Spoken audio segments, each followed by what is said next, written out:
நேத்து வந்த மாதிரி இருக்கு. அதுக்குள்ள 25 வருஷமா புலம்பிய சிவாஜி கணேசன். இசைஞானி இளையராஜா மேடையில உடைச்ச அந்த ரகசியம் என்ன தெரியுமா? யுவன் சங்கர் ராஜா ஃபங்க்ஷன்ல நடந்த ஷாக்கிங் சம்பவம். ஃபுல் டீடைல்ஸ் கேளுங்க. நம்ம லிட்டில் மைஸ்ட்ரோ யுவன் சங்கர் ராஜா சினிமாவுக்கு வந்து 25 வருஷமானதை செலிப்ரேட் பண்ண ஒரு பிரம்மாண்டமான விழா நடந்துச்சு. அங்க வந்த இசைஞானி இளையராஜா நடிகர் திலகம் சிவாஜி கணேசன் சாருடைய ஒரு சீக்ரெட் ஃபிளாஷ்பேக்கை ஷேர் பண்ணாரு. 1968ல ராஜா சார் சென்னைக்கு வந்தப்போ நடந்த கதை இது. ஒரு நாள் ரெக்கார்டிங் ஸ்பாட்டுக்கு வந்த சிவாஜி சார் இளையராஜா கிட்ட, டேய் என்னடா நேத்து தான் சினிமாவுக்கு வந்த மாதிரி இருக்கு, அதுக்குள்ள நான் நடிக்க வந்து 25 வருஷம் ஆயிடுச்சுன்னு சொல்றாங்கடா அப்படின்னு ரொம்ப ஆச்சரியப்பட்டு புலம்பியிருக்காரு. அதே தியேட்டர் வைப் ஆச்சரியம்தான் இப்போ இளையராஜா சாருக்கும் வந்திருக்கு.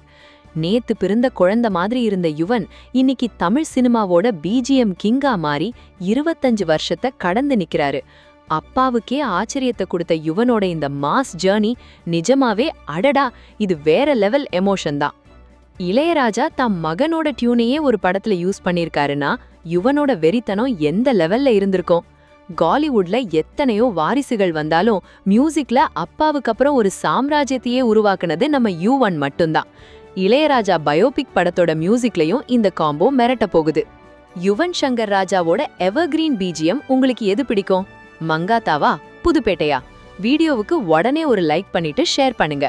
காமெண்ட்ல உங்க ஃபேவரட் யுவன் சாங்க சொல்லுங்க. தமிழ் சினிமா எப்பவும் டாப்.